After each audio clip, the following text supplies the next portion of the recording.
On Capitol Hill, it is a split screen. The House is out for summer recess, but the Senate is very much in session, working through a packed and complicated agenda that includes a first vote tonight on President Trump's pick as the Director of National Intelligence. Our Lisa Desjardins is here with more.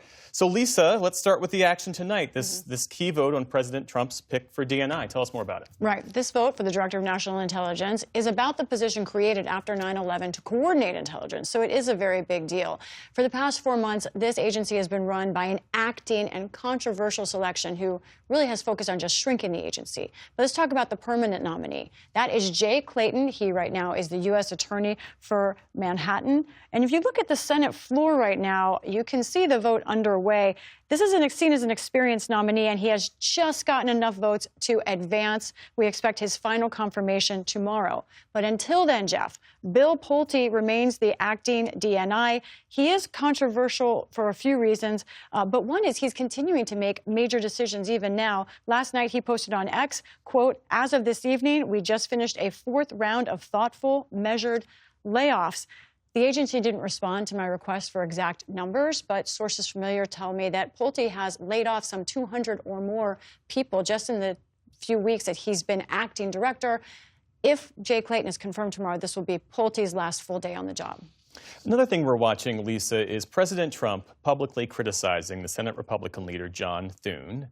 That isn't entirely new, but the fact that Thune is pushing back, that is unusual. Right. This whole situation is a bit rare, except for the Trump factor, when you have these public airings that are unusual. Now, this tension is in part because Thune is a defender of the Senate, but he also can count, Jeff. He knows there are not 60 votes for much of the Trump agenda. So let's dial back to what we've seen back and forth. Trump had some important jockeying this morning.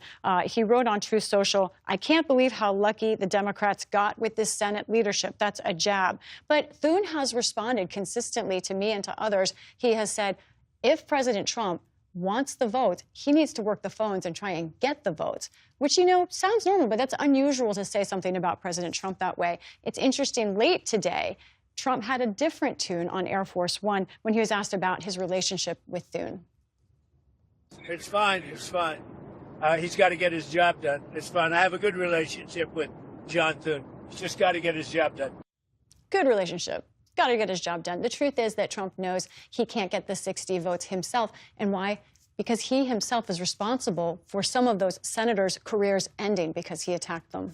So what's at stake here? What are Republicans trying to do exactly? I'm excited to talk about this. It can look like a big blurry picture. The Senate has a stacked agenda, not much time. The Senate's here just this week and next. But let's take a look at what's on the to-do list and try and simplify things. First, these are some 6 items that are on Republicans' to-do list. Fund government by October. Fund the Iran war at some level. Reauthorize spy powers under the Foreign Intelligence Surveillance Act, FISA. Pass a key defense bill, the NDAA. A farm bill. The Elections Bill, the SAVE Act. That's a lot. Let's organize things, shall we? Let's put them in 3 columns so I can help people understand where things stand. There on the left, you see what's really possible when I talk to Republicans. They think they can get a bipartisan funding deal. They think somehow they can figure out an Iran war funding formula. But those middle 3, they are in limbo. That's FISA, the defense bill, and the farm bill, probably until after the election. What's least likely is the SAVE Act. And what's amazing, Jeff, that's the thing President Trump says has to pass or he won't support anything else. Right. So Trump is really the threat to a lot of the Republican agenda. The question is, how far will he go?